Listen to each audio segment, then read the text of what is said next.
Hi guys, why would you choose a humanist to marry you? I bet it's not because you bear witness to your humanity on a daily basis. Who does? I'm Cammy Goodall and I'm a celebrant and wedding officer with the Fuse Foundation, dedicated to providing beautiful, bespoke ceremonies based on humanist principles. If you're getting married and are looking for some valuable advice, or if you're intrigued by humanism and would like to know what it means and can bring to your life, please like this video and subscribe to my channel, and you can ring my bell to be informed of when I post new videos. When I, or any other Fuse celebrant, provides you with a first draft of their script for your wedding ceremony, you'll find that there are a few words about humanism there. Understandably, some brides and grooms may prefer that their day is not taken up with discussions on humanism. Believe me, we get it. Many people look at humanism as an escape from the lecturing they associate with organised religion and would sooner not be preached at. So why do we have those words in there? Well, there's a couple of reasons for it. In order for the Fuse Foundation to be entitled to marry you, we have to satisfy the National Records of Scotland that we're a belief system. We can't escape that, unfortunately.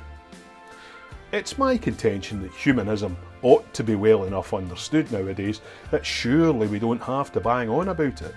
Sadly, it's my experience that that's not always the case. Particularly amongst older generations, humanism is still poorly understood. But deeper than that, I'd say there's just a bewildering number of definitions. Almost as many as there are human experiences, perhaps. So when I talk about humanism, what do I mean exactly? Most humanists would tell you that they live their day-to-day lives without reference to a higher power, to all intents and purposes, as if there were no God. I personally do not see this as a prerequisite of humanism. For me, humanism is no more or less than the recognition that human consciousness has the power to make sense of the problems it creates itself. That's not to entirely refute the possibility of a higher power, but simply an acceptance that the universe is no harder to understand without than with.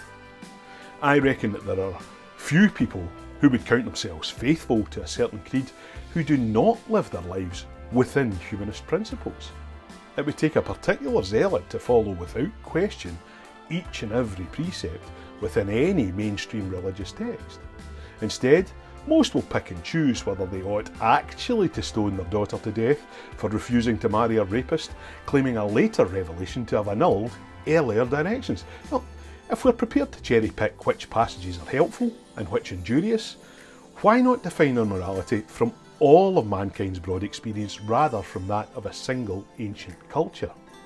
Since before Hammurabi laid out his famous code, we've tried to author laws to allow us to rub against one another without too much friction. As the years pass into eons, these laws become more and more verbose, but also allow for subtler distinction, and there is likely to be never an end to the process. As a Fuse celebrant, I'm happy to work with you to try to make references to humanism as subtle as I can, especially if you feel that references to humanism may offend the sensibilities of relatives who perhaps still rely on religion to bring sense and comfort to their lives. However, for the moment, it is a requirement that we do make reference to humanism. Under present Scottish law, only recognised practitioners of a belief system and registrars are permitted to conduct a marriage ceremony.